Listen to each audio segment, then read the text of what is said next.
Hello students, welcome to the Sun academy. इस video में हम डिस्कस करेंगे क्लोनिंग ऑफ जीन्स। ये फर्स्ट टॉपिक है बायोटेक्नोलॉजी के चैप्टर का। इसमें हम डिस्कस करेंगे जीन क्लोनिंग क्या होती है और इसके कौन से मेथड हैं, जिसमें दो मेथड हैं। सबसे पहला मेथड रिकॉम्बिनेंट डीएनए टेक्नोलॉजी, ये हम इस वीडियो में जो है डिस्कस करेंगे पूरा, और इसका मैकेनिज़्म क्या है ये सब कुछ इसमें हम डिस्कस करेंगे। तो आइए स्टार्ट करते हैं इस वीडियो को और समझते हैं कि जीन क्लोनिंग क्या है।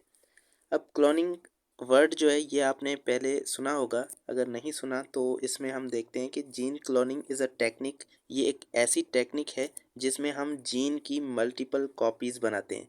जीन की मल्टीपल कॉपीज़ बनाने के प्रोसेस को हम कहते हैं जीन क्लोनिंग। अब जीन की मल्टीपल कॉपीज़ क्यों बनाते हैं, जीन को कॉपी क्यों करना चाहते हैं? हम जो है हमारे पास जब एक जीन होता है तो हम उसको क्या करते हैं, एक्सप्रेस होने के लिए प्रोटीन की सिंथेसिस करवाते हैं। तो जब ये एक्सप्रेस होगा तो इससे प्रोटीन बनेगी। तो हम क्या करते हैं, हम चाहते हैं कि ये जीन हम बार बार डिफरेंट पर्पसेस के लिए यूज़ करें, ताकि वही बार बार जब भी हमें ज़रूरत हो वही प्रोटीन हम सिंथेसाइज कर पाएँ बार बार। तो इसीलिए हम जीन की कॉपीज़ बनाकर उसे रखना चाहते हैं। अब जीन क्लोनिंग जो है ये टेक्निक एक ऐसी टेक्निक है जिसमें हम एक जीन को पहले किसी ऑर्गेनिज्म में से आइसोलेट करते हैं, उसमें से निकालते हैं। उसके बाद उसकी हम कॉपीज़ बनाते हैं और उस कॉपीज़ बनाने के लिए हम किसी और ऑर्गेनिज्म को यूज़ करते हैं ताकि हम उस जीन की कॉपीज़ बना पाएँ। अब जीन की कॉपीज़ बनाने के प्रोसेस को कहते हैं क्लोनिंग। और जो जीन हम बनते हैं, नए जो कॉपीज़ बनेंगे जीन के, उन्हें हम कहते हैं क्लोन्स। तो क्लोन्स वो कॉपीज़ होती हैं जो कि हम बना रहे हैं इस प्रोसेस के अंदर। तो creation of multiple copies of a specific segment और फ्रेगमेंट, डीएनए का एक छोटा सा फ्रेगमेंट जिसे जीन कहते हैं, उसकी कॉपीज़ बनाएंगे। When gene is identified and cloned it can be used for various purposes. और जब जीन को हम आइडेंटिफाई करके उसको क्लोन करते हैं, उसकी क्लोनिंग करते हैं और बाकी उसकी जो कॉपीज़ हम बनाते हैं, उसके बाद उन कॉपीज़ को डिफरेंट पर्पसेस के लिए यूज़ किया जाता है। जैसे कि जीन थेरेपी के अंदर, जेनेटिक इंजीनियरिंग के अंदर, प्रोडक्शन ऑफ डिफरेंट फार्मास्यूटिकल जो मेडिसिन हैं उनकी प्रोडक्शन के लिए भी हम इस जीन को यूज़ करते हैं। ये जीन थेरेपी और जेनेटिक इंजीनियरिंग ये क्या है, ये हम आगे डिस्कस करेंगे। जेनेटिक इंजीनियरिंग का टर्म जो है ये हम पिछली वीडियो में एक्सप्लोर कर चुके हैं, जिसमें हम जीन्स को ट्रांसफ़र करते हैं एक ऑर्गेनिज्म से दूसरे ऑर्गेनिज्म में। There are two possible ways of gene cloning. हमारे पास जीन क्लोनिंग करने के मतलब कि जीन की कॉपीज़ बनाने के दो टाइप्स हैं, मतलब कि दो मेथड हैं, दो तरीक़ों से हम जीन की क्लोनिंग कर सकते हैं। एक है रिकॉम्बिनेंट डीएनए टेक्नोलॉजी, जिसमें हम रिकॉम्बिनेंट डीएनए का यूज़ करते हैं, और दूसरा है पॉलीमरेज चेन रिएक्शन। इसमें हम पॉलीमरेज का डीएनए आरएनए पॉलीमरेज का यूज़ करते हैं। तो ये हम आगे डिस्कस करेंगे। सबसे पहले हम जो मेथड डिस्कस करने वाले हैं वो है रिकॉम्बिनेंट डीएनए टेक्नोलॉजी। अब ये पूरा प्रोसेस क्या होता है, इसके अंदर हम क्या क्या चीज़ें यूज़ करते हैं, ये इसकी टेक्निक क्या है, ये सारा कुछ इसमें हमें डिस्कस करना है। सबसे पहले ये देखें कि इसके अंदर सीरीज़ ऑफ प्रोसीजर इन्वॉल्व हैं, बहुत सारे इसके अंदर स्टेप्स हैं। जैसे कि यहाँ पर 5 स्टेप जो है वो लिखे हुए हैं। ये 5 स्टेप इसके अंदर इन्वॉल्व होते हैं हमें जीन की क्लोनिंग करने के लिए। तो इसके अंदर जॉइन करते हैं DNA segments taken from different sources. हम दो डिफरेंट सोर्सेज से डीएनए के फ्रेगमेंट्स को लेते हैं और उन दोनों को हम आपस में जॉइन कर देते हैं, ताकि वो एक जो है हमारे पास स्पेसिफिक मकसद हमारा पूरा हो सके। तो वो आगे देखते हैं कि किस तरह से हम दो सेगमेंट डीएनए के जोड़ते हैं। तो देखें, दो डिफरेंट डीएनए जब आपस में मिलते हैं तो उसे हम कहते हैं रिकॉम्बिनेंट डीएनए। तो इसको आगे देखते हैं कि रिकॉम्बिनेंट डीएनए किस तरह से इसमें बन रहा है। इसके अंदर सबसे पहला स्टेप क्या है जीन की क्लोनिंग के अंदर, identification and isolation of gene of interest. Gene of interest क्या है? जीन ऑफ इंटरेस्ट का मतलब है वो जीन जो कि जिसको हम क्लोन करना चाहते हैं और जिसकी हमें ज़रूरत है, इसे हम डिज़ायर्ड जीन भी कह सकते हैं। तो डिज़ायर्ड जीन को पहले आइडेंटिफाई करना है और उसके बाद उसको आइसोलेट करना है, उसको बाहर निकालना है, उसको एक आर्टिफिशियल मीडियम के अंदर उसको लाना है ताकि उसकी क्लोनिंग की जा सके। तो किसी भी जीन की आप क्लोनिंग करना चाहते हैं तो सबसे पहले आपको उस जीन का सैंपल चाहिए होगा, जो कि आप किसी भी तरह से हासिल कर सकते हैं। इसके भी कुछ मेथड हैं, किस तरह से ये हासिल होगा इसको आगे देखते हैं। सेकंड पॉइंट है, सेकंड स्टेप है insertion of gene of interest into vector. अब हमने आइसोलेट कर लिया है जीन को, तो इसको एक वेक्टर के अंदर इंसर्ट करना पड़ेगा। वेक्टर एक ऐसा मॉलिक्यूल होता है जो कि उस जीन को क्या करता है, जो जीन हमने आइसोलेट किया है उस जीन को कैरी आउट करता है, उसको ले जाता है और होस्ट की बॉडी के अंदर वो वेक्टर चला जाता है। उसके बाद वो जीन उसी वेक्टर के अंदर मौजूद होगा। तो उस तरह से ये होस्ट की बॉडी के अंदर इंटर होता है। अब सबसे पहले क्या हुआ, जीन ऑफ इंटरेस्ट को हमने लिया और उसके बाद उसको वेक्टर के अंदर इंसर्ट कर दिया। अब वो वेक्टर का कंबाइंड फॉर्म बन गया है। तो जीन जब वेक्टर के साथ मिल जाता है, वेक्टर भी एक डीएनए का मॉलिक्यूल होगा। तो जब एक जीन, हमारा जीन ऑफ इंटरेस्ट जब वेक्टर के साथ मिल जाएगा तो ये चीज़ हमारे पास जो बनेगी इसे हम कहते हैं रिकॉम्बिनेंट डीएनए। रिकॉम्बिनेंट डीएनए का मतलब है दो डिफरेंट डीएनए इसमें मिल रहे हैं। एक वो डीएनए जो कि वेक्टर का डीएनए है और दूसरा वो जो हमने जीन आइसोलेट करके इसमें एडिशन की है। तो इस तरह से हमारे पास रिकॉम्बिनेंट डीएनए बनता है जीन ऑफ इंटरेस्ट और वेक्टर के मिलने से। तीसरा पॉइंट है इंट्रोडक्शन ऑफ रिकॉम्बिनेंट डीएनए। अब ये जो रिकॉम्बिनेंट डीएनए बना है वेक्टर और दूसरे जीन से, इसको हम इंसर्ट करते हैं होस्ट सेल के अंदर। होस्ट सेल वो सेल होता है जो कि एक इन्वायरमेंट प्रोड्यूस करता है, एक इन्वायरमेंट प्रोवाइड करता है इस डीएनए को, और ये डीएनए उसके अंदर जाके रिप्लिकेट करता है। और उसके बाद वो सेल जब डिवाइड करेगा तो उसमें से दो सेल बनेंगे और उस दो सेल के अंदर भी यही जीन मौजूद होगा जो जीन हमने हमने उसके अंदर इंसर्ट किया था। तो इस तरह से हमारा जो जीन था जो हमने आइसोलेट करके उसके अंदर इंसर्ट किया था, वही जीन आगे चल के ज़्यादा कॉपीज़ उसकी हमें मिलेंगी। चौथा पॉइंट है selection and isolation of transformed cell. Transformed cell वो सेल जिसके अंदर जो रिकॉम्बिनेंट डीएनए है वो मौजूद हो। तो रिकॉम्बिनेंट डीएनए जिस भी सेल के अंदर मौजूद है, मतलब कि जब हमने वो डीएनए उसके अंदर इंसर्ट किया था उसके अंदर से दूसरे सेल बने। अब इन सेल के अंदर भी वही जीन मौजूद है जो जीन हमने इंसर्ट किया है। तो ये क्या कहलाएंगे, ये ट्रांसफॉर्म्ड सेल कहलाएंगे। तो इनको हमें क्या करना है, अलग करना है उन सेल से जो ट्रांसफॉर्म नहीं हुए हैं।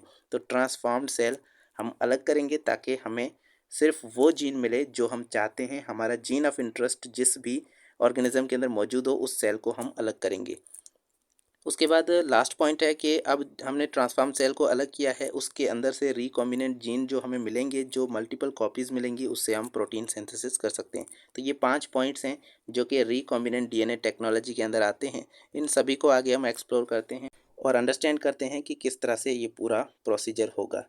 इसके अंदर आप देखें, सबसे पहले हम देखते हैं कि इसके अंदर होता क्या है। Techniques of gene cloning. इसके अंदर जीन क्लोनिंग की टेक्निक कौन सी है, रिकॉम्बिनेंट डीएनए के अंदर कौन सी टेक्निक अप्लाई की जा रही है। जैसे कि हमने डिस्कस किया, रिकॉम्बिनेंट डीएनए टेक्नोलॉजी एक ऐसी टेक्नोलॉजी है, एक ऐसी टेक्निक है जो use to manipulate and modified DNA of combining DNA of two different sources. दो डिफरेंट सोर्सेज के डीएनए को कंबाइन करके उसको मैनिपुलेट करके हम बाकी के डीएनए जो है वो बाकी के जीन्स बनाते हैं, जीन की क्लोनिंग करते हैं। तो इसके अंदर क्या इन्वॉल्व होते हैं, दो डिफरेंट डीएनए और डिफरेंट सोर्स से वो डीएनए आते हैं। जैसा कि इस केस में हमारे पास एक डीएनए वेक्टर से आया और दूसरा डीएनए वो जीन था वो जो हमने आइसोलेट किया था। तो इस तरह से हमारे पास दो जीन्स, दो डिफरेंट सोर्सेज से जीन्स आपस में आकर वहाँ पर मिले हैं। तो इस तरह से this combination develop a new DNA. इस तरह से हमारे पास एक नया डीएनए बन जाता है। इन दोनों के कॉम्बिनेशन से एक नया डीएनए बनता है जिस डीएनए को हम रिकॉम्बिनेंट डीएनए कहते हैं। और इस प्रोसेस को इसीलिए रिकॉम्बिनेंट डीएनए टेक्नोलॉजी कहा जाता है क्योंकि इसके अंदर रिकॉम्बिनेंट डीएनए बनता है। जो हम एक डीएनए वेक्टर का और दूसरा डीएनए हमने जो जीन आइसोलेट किया है उसका डीएनए हम इंसर्ट करते हैं। तो दो डिफरेंट डीएनए मिलके रिकॉम्बिनेंट डीएनए बनाते हैं और उससे हमारे पास कॉपीज़ बनती हैं जीन की। इसीलिए इस प्रोसेस को हम कहते हैं recombinant DNA technology. When this DNA insert in an organism, if expresses it transform the living organism। अगर ये रिकॉम्बिनेंट डीएनए अगर किसी ऑर्गेनिज्म के अंदर जाता है, सपोज कि बैक्टीरिया के अंदर जाता है, तो ये उसको ट्रांसफॉर्म कर देता है, मतलब कि उसको चेंज कर देता है।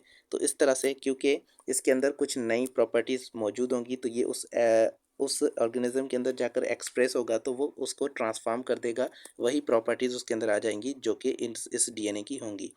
तो इस तरह से ये रिकॉम्बिनेंट डीएनए आगे चल के उस ऑर्गेनिज्म के अंदर जाके क्या होगा, एक्सप्रेस होगा और वो ऑर्गेनिज्म डिवाइड होगा तो उसके अंदर से जो सेल्स बनेंगे उनके अंदर भी यही रिकॉम्बिनेंट डीएनए मिल जाएगा। और इस तरह से हमारे पास जितने ज़्यादा सेल्स होंगे उतने ज़्यादा इनके अंदर क्या होंगे, रिकॉम्बिनेंट डीएनए होंगे। और रिकॉम्बिनेंट डीएनए ज़्यादा होने की वजह से वो जीन जो हमने इस रिकॉम्बिनेंट डीएनए के अंदर इनकॉर्पोरेट किया है वो जीन हमें ज़्यादा मिलेंगे। तो इस तरह से ये जीन के ज़्यादा कॉपीज़ हमें सेल्स के फॉर्म में मिलेंगी। अब एक एग्जांपल है यहाँ पर PUC19 ये एक रिकॉम्बिनेंट जीन है और इसको क्या किया जाता है, ये जीन जब भी किसी बैक्टीरिया के अंदर इंसर्ट करते हैं तो ये क्या करता है, उस बैक्टीरिया को ट्रांसफॉर्म कर देता है। इसके अंदर एक ऐसी जीन मौजूद है जो कि उस बैक्टीरिया को एम्पिसिलिन, ये एक एंटीबायोटिक का नाम है, एम्पिसिलिन रेजिस्टेंट बैक्टीरिया बना देती है। तो जब भी हम इस रिकॉम्बिनेंट जीन को एक बैक्टीरिया के अंदर इंसर्ट करेंगे तो वो बैक्टीरिया एम्पीसिलिन रेजिस्टेंट बन जाएगा और उसके ऊपर ये एम्पीसिलिन जो एंटीबायोटिक है ये उस पर असर नहीं करेगी, उसको मार नहीं पाएगी। तो इस तरह से ये हमारे पास एक रिकॉम्बिनेंट डीएनए है। तो अब जब भी हम इसको बैक्टीरिया के अंदर इंसर्ट करेंगे तो ये बैक्टीरिया क्या कर रहा है, अपने आप को ट्रांसफॉर्म कर रहा है। तो इस तरह से ये हमारे पास जब भी हम बैक्टीरिया के अंदर डालेंगे वो बैक्टीरिया क्या करेगा, डिवाइड करेगा और हमारे पास ज़्यादा इसकी कॉपीज़ बनेंगी। तो ये भी रिकॉम्बिनेंट डीएनए टेक्नोलॉजी की वजह से है। अब हम आगे देखते हैं इसका पूरा प्रोसेस क्या है, मैकेनिज़्म क्या है, इस टेक्निक का मेथड क्या है, इसको हम एक्सप्लोर करते हैं। तो इसके अंदर सबसे पहला पॉइंट हमने जो पढ़ा था वो है gene of interest. Gene of interest को हमें आइसोलेट करना है, उसको बाहर निकालना है। अब वो कैसे करेंगे, इसका क्या प्रोसेस होगा, जीन ऑफ इंटरेस्ट को हम बाहर कैसे निकालेंगे। तो ये जीन ऑफ इंटरेस्ट एक डीएनए का छोटा सा पार्ट होता है जिस डीएनए को हम क्लोन करना चाहते हैं। तो हम क्या करेंगे, सबसे पहले उस डीएनए के पार्ट को, उस जीन ऑफ इंटरेस्ट को आइडेंटिफाई करना होगा और आइडेंटिफाई करने के लिए हम एक छोटा सा डीएनए का फ्रेगमेंट जो है वो यूज़ करते हैं। ये डीएनए का फ्रेगमेंट रेडियो एक्टिव होगा और ये रेडियो एक्टिव डीएनए का फ्रेगमेंट जो है ये प्रोब कहलाता है। इसके अंदर एक स्पेसिफिक सीक्वेंस होगी जो जाकर उस छोटे से डीएनए के पार्ट को जो है वो पहचान सकती है और फिर हमें पता चलेगा कि ये वो जीन है जो हम आइसोलेट करना चाहते हैं। तो हर जीन के लिए अलग एक प्रोब जो है वो बनाया जाता है, उसको जाके इंसर्ट किया जाता है ताकि हमें पता चल सके कि कौन सा जीन हम जाके वहाँ से आइसोलेट करने वाले हैं। उसके बाद पहले तो सिर्फ आइडेंटिफाई करना होगा कि कौन सा जीन हमें चाहिए। तो इस तरह से इस प्रोब को यूज़ करके आइडेंटिफाई किया जाता है कि कौन सा जीन ऑफ इंटरेस्ट है, उसे हम आइसोलेट करना चाहते हैं। उसके बाद जो है वो उसको डायरेक्ट क्लीवेज की जाती है उसकी। तो जब पता चल जाएगा कि ये वो जीन है जो हमें चाहिए, उसके बाद उसको डायरेक्ट काटा जाता है वहाँ से। अब वहाँ से काटने को लिए कोई कैंची तो नहीं लगेगी, आर्टिफिशियल हम नहीं यूज़ कर सकते। वहाँ पर कुछ एंजाइम्स यूज़ किए जाते हैं, उन एंजाइम्स को कहा जाता है रेस्ट्रिक्शन एंडोन्यूक्लियेजेस।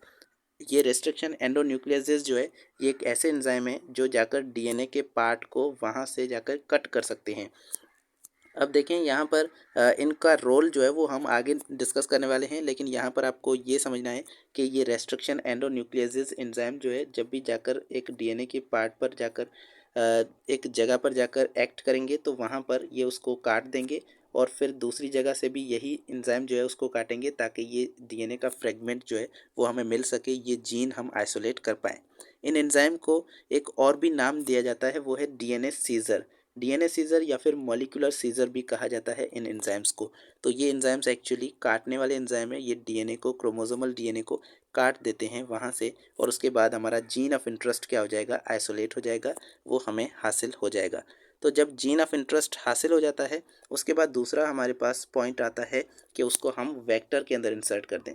देखें वेक्टर, हम आपको बताया कि वेक्टर एक ऐसा मॉलिक्यूल होता है जो कि उस डीएनए के छोटे से फ्रेगमेंट को लेकर जाता है होस्ट की बॉडी के अंदर, उस बॉडी के अंदर जो बॉडी हमें ज़्यादा डीएनए के उस जीन के क्लोन्स बना के देगी। तो अब हमारे पास जीन ऑफ इंटरेस्ट है, इसको हमें ज्वाइन किया जाता है, हम ज्वाइन करते हैं डीएनए के अंदर, उस डीएनए के अंदर जो कि वेक्टर का डीएनए है। अब क्लोनिंग वेक्टर एक ऐसा मॉलिक्यूल होता है जो ले जाता है उस डीएनए के पार्ट को। अब यूजुअली ज़्यादातर ये वेक्टर जो है ये प्लाज्मिड होता है। आपने पढ़ा होगा कि एक बैक्टीरिया के पास जो है, बैक्टीरिया या फिर यीस्ट के पास उनके अंदर एक अलग ही तरह का न्यूक्लियर डीएनए के अलावा यहाँ पर देखें न्यूक्लियर डीएनए उनके पास मौजूद होता है जो कि ये प्रोकैरियोटिक सेल है तो इनके पास एक न्यूक्लियर डीएनए होगा। लेकिन इनके अलावा इनके पास एक और छोटा सा सर्कुलर मॉलिक्यूल होता है डीएनए का जिसे प्लाज्मिड कहा जाता है। ये प्लाज्मिड उनको जो है वो एंटीबायोटिक से बचाता है, एंटीबायोटिक रेजिस्टेंट बनाता है। इनके पास कुछ ऐसे जीन्स होते हैं जो कि उनके पास उनके कैप्सूल वगैरह को बनाते हैं ताकि वो एंटीबायोटिक से बच सकें, रेजिस्टेंस हो सकें। तो इस तरह से ये कैप्सिड जो है ये यहाँ पर एक्ट करेगा एज अ क्लोनिंग वेक्टर। ये कैप्सिड के अंदर हम क्या करेंगे, उस मॉलिक्यूल को, हमारे जीन ऑफ इंटरेस्ट को इस कैप्सिड के अंदर क्या करेंगे, इनकॉर्पोरेट करेंगे ताकि हम जाके इसको होस्ट की बॉडी के अंदर इंटर कर सकें। तो इस तरह से ये हमारे पास जीन क्लोनिंग जो है, जीन की क्लोनिंग है वेक्टर के ज़रिए होगी। अब यहाँ पर वेक्टर हम चूज़ करेंगे एक प्लाज्मिड को, और उसके बाद उस प्लाज्मिड के अंदर जो डीएन हमारा जीन है, डिज़ायर्ड जीन है, जो जीन ऑफ इंटरेस्ट है, उसको उस प्लाज्मिड के अंदर इनकॉर्पोरेट कर देंगे। तो हमारे पास एक नया मॉलिक्यूल बनेगा। उस नए मॉलिक्यूल को हम रिकॉम्बिनेंट डीएनए मॉलिक्यूल कहते हैं, या फिर उसे रिकॉम्बिनेंट प्लाज्मिड भी कहते हैं। तो इस तरह से ये प्लाज्मिड हमारा पास एक क्या बन जाएगा, रिकॉम्बिनेंट डीएनए बन जाएगा। अब उसके बाद थर्ड पॉइंट क्या है कि introduction of recombinant DNA into host cell. अब इस रिकॉम्बिनेंट डीएनए को या फिर इस प्लाज्मिड को हम क्या करेंगे, होस्ट सेल के अंदर इंटर करेंगे। अब होस्ट सेल के अंदर जैसे ही ये मॉलिक्यूल हम इंटर करेंगे तो वहाँ पर एक ट्रांसफॉर्मेशन होगी। ट्रांसफॉर्मेशन क्या होती है, एक, अब देखें होस्ट यहाँ पर क्या होगा, बैक्टीरिया होगा, क्योंकि हमने प्लाज्मिड को लिया है। ये प्लाज्मिड सिर्फ एक बैक्टीरिया के अंदर ही इंटर किया कर सकता है। तो इसीलिए यहाँ पर बैक्टीरिया होगा, और वो बैक्टीरिया क्या करेगा, ट्रांसफॉर्म करेगा, उस प्लाज्मिड को अपने अंदर ले लेगा। इस प्रोसेस को हम ट्रांसफॉर्मेशन कहते हैं, जो आपने बैक्टीरिया वाले चैप्टर में पढ़ी होगी फर्स्ट ईयर में। अब ये प्लाज्मिड जब अंदर जाएगा, अब देखें प्लाज्मिड ऐसे डायरेक्टली हम एक सेल के अंदर इंटर नहीं कर सकते। हम एक मीडियम लेंगे जिनके अंदर बहुत सारे सेल्स बैक्टीरिया के मौजूद होंगे, उसके अंदर हम ये प्लाज्मिड जो है वो इंटर कर देंगे, और उसके बाद क्या करेंगे, हम एक और यहाँ पर मॉलिक्यूल जो है वो अंदर डालेंगे, और वो मॉलिक्यूल क्या होगा, वो होगा कैल्शियम क्लोराइड। ये कंपाउंड जो है कैल्शियम क्लोराइड इस सॉल्यूशन के अंदर हम पुट करेंगे, और उसके बाद ये क्या करेगा, ये कैल्शियम क्लोराइड जो है यहाँ पर एक काम करता है कि ये बैक्टीरिया को, इसकी मेम्ब्रेन को थोड़ा सा अंदर से परमिएबल बना देता है। जब ये मेम्ब्रेन परमिएबल बन जाएगी तो यहाँ से जो प्लाज्मिड है, ये प्लाज्मिड उसके बैक्टीरिया के अंदर जाना इजी हो जाएगा। तो ये प्लाज्मिड बैक्टीरिया के अंदर चला जाएगा, बैक्टीरिया के सेल के अंदर चला जाएगा। तो इस तरह से यहाँ पर क्या हो जाएगा, ट्रांसफॉर्मेशन हो जाएगी बैक्टीरिया के अंदर। अब बैक्टीरिया के अंदर जब ट्रांसफॉर्मेशन होगी तो बैक्टीरिया के अंदर जो है चला जाएगा प्लाज्मिड, और उसके साथ हमारा जीन ऑफ इंटरेस्ट जो है वो भी बैक्टीरिया के सेल के अंदर चला जाएगा। तो इस तरह से हमारे पास जो इंट्रोडक्शन होता है रिकॉम्बिनेंट डीएनए का होस्ट सेल के अंदर। ट्रांसफॉर्मेशन के बाद वो बैक्टीरिया जब रिप्रोड्यूस करेंगे, जब वो बैक्टीरिया दूसरे नए बैक्टीरिया बनाएंगे, तो वो नए बैक्टीरिया जो होंगे हमारे पास, उनके अंदर एटलीस्ट एक जो कॉपी होगी वो रिकॉम्बिनेंट प्लाज्मिड की मौजूद होगी, क्योंकि उनके पेरेंट बैक्टीरिया के अंदर रिकॉम्बिनेंट, क्योंकि उन्होंने ट्रांसफॉर्मेशन की थी तो उनके पास क्या है, रिकॉम्बिनेंट डीएनए है या फिर रिकॉम्बिनेंट प्लाज्मिड मौजूद है। तो जब उनके ऑफस्प्रिंग जो दूसरे नए बैक्टीरिया बनेंगे, उनके अंदर भी रिकॉम्बिनेंट प्लाज्मिड मौजूद होगा, और इस तरह से हमारे पास क्लोन्स बन रहे हैं। मतलब कि जो जो भी नए बैक्टीरिया बनते जा रहे हैं वो उन सभी के पास वो जीन ऑफ इंटरेस्ट मौजूद होगा जो हमने इंसर्ट किया था। तो वो जीन इस तरह से हमारे पास बैक्टीरिया की सूरत में हमें मिलेगा, और वो क्लोन्स होंगे जो कि हमें ज़्यादा genes. Selection and isolation of transformed cell. अब जो सेल हमारे पास बन चुके हैं, ट्रांसफॉर्म हो चुके हैं, और जिनके अंदर क्या मौजूद है, वो प्लाज्मिड मौजूद है जिसमें हमारा डिज़ायर्ड जीन है। तो अब वो सेल कहलाएंगे ट्रांसफॉर्म्ड सेल।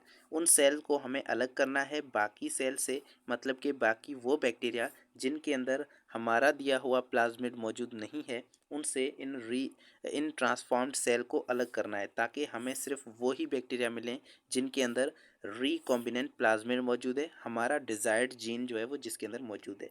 अब उसको अलग कैसे करेंगे, हमने जो प्लाज्मिड सेलेक्ट किया था उस प्लाज्मिड के अंदर एक ऐसा जीन मौजूद होगा जो कि एंटीबायोटिक रेजिस्टेंस होगा, एक स्पेसिफिक एंटीबायोटिक जो अ, उस जिसका रेजिस्टेंट जीन जो है वो सिर्फ इसी प्लाज्मिड के अंदर मौजूद है जो प्लाज्मिड हमने इंटर किया है। तो अब हम क्या करेंगे, वो एंटीबायोटिक अप्लाई करेंगे उस सॉल्यूशन के अंदर जिसके अंदर सारे बैक्टीरिया मौजूद हैं। तो जब वहाँ पर वो एंटीबायोटिक जाएगी, तो अब देखें, हमने जो प्लाज्मिड इंटर किया था उसके अंदर ही उस एंटीबायोटिक को रोकने की या फिर उससे बचने की उसके अंदर ही एबिलिटी है, उसके अंदर ही वो जीन मौजूद थी। तो अब वो बैक्टीरिया जिनके अंदर हमारा दिया हुआ प्लाज्मिड यानी कि रिकॉम्बिनेंट प्लाज्मिड मौजूद नहीं है, वो बैक्टीरिया इस एंटीबायोटिक से बच नहीं पाएंगे, वो सारे बैक्टीरिया मर जाएंगे। बाकी सिर्फ वही बैक्टीरिया बचेंगे जिनके पास रिकॉम्बिनेंट प्लाज्मिड मौजूद है और उसी के अंदर उस एंटीबायोटिक को रेजिस्टेंट करने की एबिलिटी होगी। उसके अंदर ही उसी प्लाज्मिड जो हमने प्लाज्मिड दिया है उसी के अंदर क्या है, उस एंटीबायोटिक से बचने की, रेजिस्टेंस करने की जीन मौजूद है। तो इसीलिए हम एंटीबायोटिक उसमें अप्लाई करेंगे और उसके बाद सिर्फ ट्रांसफॉर्म्ड सेल बचेंगे और बाकी सारे सेल क्या हो जाएंगे, मर जाएंगे, बाकी सारे बैक्टीरिया मर जाएंगे। ट्रांसफॉर्म्ड सेल क्यों बचेंगे? क्योंकि उनके अंदर वो प्लाज्मिड मौजूद है जिसके अंदर वो जीन मौजूद है जो उस एंटीबायोटिक से रेजिस्टेंस क्रिएट करती है। तो सिलेक्शन एंड आइसोलेशन के अंदर क्या होता है कि हम ट्रांसफॉर्म्ड सेल को अलग करते हैं और किस तरह से वो एंटीबायोटिक उसमें अप्लाई करते हैं जिससे बाकी सारे सेल मर जाएंगे। Host cell which successfully take up their recombinant DNA with gene of interest। recombinant DNA जिस बैक्टीरिया के अंदर मौजूद है वो होस्ट सेल क्या होगा, आइडेंटिफाई किया जाएगा, उसको सिलेक्ट किया जाएगा। किस तरह से? This selection is achieved by the use of specific marker present on cloning vector. ये जो है अचीव किया जाता है स्पेसिफिक मार्कर की वजह से, और वो स्पेसिफिक मार्कर किसके ऊपर मौजूद था? क्लोनिंग वेक्टर यानी कि प्लाज्मिड पर मौजूद था। अब प्लाज्मिड जब हमने इंटर किया था तो उसके ऊपर एक स्पेसिफिक मार्कर मौजूद था जो कि हमें बताएगा कि इस ट्रांसफर ये सेल ट्रांसफॉर्म हुआ है और ये सेल ट्रांसफॉर्म नहीं हुआ है। ये मार्कर क्या है? ये मार्कर एक्चुअली वही रेजिस्टेंस है, वही जीन है जो उस प्लाज्मिड के अंदर मौजूद था और वो एंटीबायोटिक से उसी वजह से रेजिस्ट कर सकता था। तो अब ये क्लोनिंग वेक्टर जिस भी बैक्टीरिया के अंदर मौजूद होगा उस बैक्टीरिया पर एंटीबायोटिक असर नहीं करेगी और बाकी सारे बैक्टीरिया मर जाएंगे। तो यहाँ पर वही कर रहे हैं कि certain antibiotic are develop colours which make up difference between the transformed and non transformed cell. इसमें क्या होता है कि हम एंटीबायोटिक को अप्लाई करते हैं जिससे नॉन ट्रांसफॉर्म्ड सेल क्या हो जाएंगे, मर जाएंगे, या फिर कोई कलर शो करेंगे। ट्रांसफॉर्म्ड सेल जो है वो कोई ना कोई कलर शो करेंगे क्योंकि उसके ऊपर हमने कोई मार्कर यूज़ किया है, कोई ऐसा सब्सटेंस यूज़ किया है जो कि सिर्फ ट्रांसफॉर्म्ड सेल को नॉन ट्रांसफॉर्म से क्या कर सके, अलग कर सके। तो इस तरह से हमारे पास नॉन ट्रांसफॉर्म्ड सेल को जो है वो अलग हो जाएंगे और ट्रांसफॉर्म्ड सेल हमें हासिल हो जाएंगे जिनके अंदर जीन ऑफ इंटरेस्ट मौजूद है। अब क्या है, एक्सप्रेसिंग ऑफ रिकॉम्बिनेंट जीन। जो हमने जीन बनाई है रिकॉम्बिनेंट जीन, उसको हमें एक्सप्रेस करना है, प्रोटीन सिंथेसिस करनी है। तो recombinant gene within the host cell is transcribed. Recombinant gene जो है वो उसकी ट्रांसक्रिप्शन होगी और उसके बाद ट्रांसलेशन होगी। ट्रांसलेशन हम जो है वो कहाँ पर करवाएंगे? इन विट्रो मेथड में। इन विट्रो मतलब कि एक खास किस्म का मीडियम जो है हम उसको प्रोवाइड करेंगे। आर्टिफिशियल मीडियम के अंदर हम ट्रांसलेशन करवाएंगे ताकि प्रोटीन की सिंथेसिस हो और हमें स्पेसिफिक जो है वो प्रोटीन की प्रोडक्शन मिलेगी, हमें स्पेसिफिक प्रोटीन मिलेगी उससे। और उस जीन का जो काम होगा, हमने जिस जीन की क्लोनिंग की है उस जीन का जो काम होगा वही प्रोटीन हमें जो है वहाँ पर देखने को मिलेगी।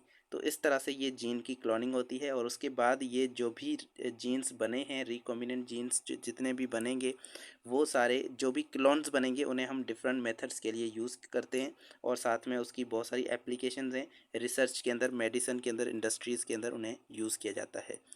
तो ये पूरा मेथड था जीन क्लोनिंग का। अब इसके अंदर यहाँ पर इस पूरे डायग्राम के अंदर अभी आप देख सकते हैं इसमें क्या है, ह्यूमन सेल है और यहाँ पर जो जीन आइसोलेट किया गया है उसका वो एग्जांपल है ग्रोथ हार्मोन का जीन है। ग्रोथ हार्मोन बनाने का जो जीन है वो यहाँ से इंसान के सेल में से उसको आइसोलेट किया गया है और एक एंजाइम जो है जिसका नाम है इको आर1।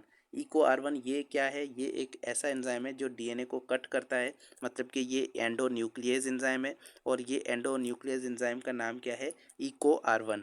अब ये रिस्ट्रिक्शन इंडो न्यूक्लियस एंजाइम क्या करेगा, इसको तोड़ेगा यहाँ से और डीएनए को यहाँ से तोड़कर अब ये यहाँ पर इस जीन को अलग कर देगा। और अब जीन को यहाँ पर जैसे ही अलग करेगा तो यहाँ से हम दूसरा बैक्टीरिया का प्लाज्मिड लेंगे और एक बैक्टीरिया का यहाँ से प्लाज्मिड जो लेंगे ये वेक्टर के तौर पे एक्ट करेगा। अब ये वेक्टर जैसे ही ये आएगा तो इस पर भी हम अप्लाई करेंगे ये एंजाइम इको आर1 और ये भी इस यहाँ से बॉन्डिंग को तोड़ देगा। इनकी जो बॉन्ड थी बीच में, डीएनए के बीच में जो बॉन्ड है उसको तोड़ देगा उसके बाद यहाँ पर हम जो जीन है उसको यहाँ पर अटैच करेंगे। एक एंजाइम यूज़ होगा यहाँ पर जिसका नाम है डीएनए लाइगेज एंजाइम, जो कि यहाँ पर इन दोनों एंड्स को क्या करेगा, जोड़ देगा इसके साथ। और यहाँ पर जैसे ये जुड़ेगा तो हमारे पास रिकॉम्बिनेंट प्लाज्मिड बन जाएगा या फिर रिकॉम्बिनेंट डीएनए बन जाएगा। अब ये हम इंसर्ट करेंगे एक बैक्टीरिया के अंदर, एक मीडियम के अंदर इंसर्ट करके वहाँ पर बैक्टीरिया को रख देंगे, ताकि उसकी जो भी जनरेशन आगे चलेंगी तो वहाँ पर वो हमारा दिया हुआ प्लाज्मिड जो है वो हर बैक्टीरिया के अंदर वही प्लाज्मिड मौजूद होगा। और इस तरह से हमने तो सिर्फ एक ही जीन यूज़ की थी जो कि ग्रोथ हार्मोन की है, और आगे चल के जितने भी बैक्टीरिया बनेंगे उनके अंदर यही प्लाज्मिड होगा, तो उनके अंदर ये जीन हमें ज़्यादा देखने को मिलेगी। जितने ज़्यादा बैक्टीरिया उतने ज़्यादा ये जीन्स हमें मिलेंगी। ये एक और डायग्राम है, इसके अंदर भी आप देख सकते हैं यहाँ पर डोनर डीएनए है, मतलब कि वो डीएनए जो कि एक जीन को दे रहा है। तो यहाँ पर हम जीन को आइसोलेट किया हमने, जीन ऑफ इंटरेस्ट को, उसके बाद यहाँ से प्लाज्मिड लिए और उनके अंदर इस जीन को हमने जोड़ दिया, तो यहाँ पर रिकॉम्बिनेंट प्लाज्मिड या फिर रिकॉम्बिनेंट डीएनए बन गए, और ये हमारे पास डीएनए लाइगेज की मदद से ये जुड़ गए आपस में। अब यहाँ पर हमारे पास जो है इसको हम इंसर्ट करेंगे एक मीडियम के अंदर, जिसके अंदर क्या है, बैक्टीरिया हैं। तो इन बैक्टीरिया के अंदर वही प्लाज्मिड आ जाएगा जो हमारे पास था। उसके बाद जो है इसको हम क्या करेंगे, यहाँ पर पुट कर देंगे। यहाँ पर देखें, ये जब डिवाइड करेंगे ये बैक्टीरिया तो बहुत सारे बैक्टीरिया बनेंगे और उनके अंदर भी वही प्लाज्मिड मौजूद हैं। तो अब देखें ये सारे क्या हैं, ये सारे हमारे पास क्लोन्स हैं जो हमने बनाए हैं। तो ये एक्चुअल हमारा मकसद था कि हमें हमारे दिए हुए जीन के क्लोन्स बनाने थे। तो अब देखें जितने ज़्यादा प्लाज्मिड बन रहे हैं उतने ज़्यादा जीन वही बन रहे हैं जो जीन हम चाहते हैं। तो इस तरह से ये पूरा प्रोसेस है। होपफुली ये आपको ये पूरा प्रोसेस जो है वो समझ में आ चुका होगा। कोई भी क्वेश्चन हो तो आप कमेंट के अंदर पूछ सकते हैं, और ये वीडियो आपको कैसी लगी ये भी आप कमेंट के अंदर बता सकते हैं। इस वीडियो को लाइक करके अपने दोस्तों के साथ शेयर कर दें और इस चैनल को सब्सक्राइब कर दें ताकि ऐसे ही वीडियो आपको आगे मिलते रहें। Thank you so much. अल्लाह हाफिज़।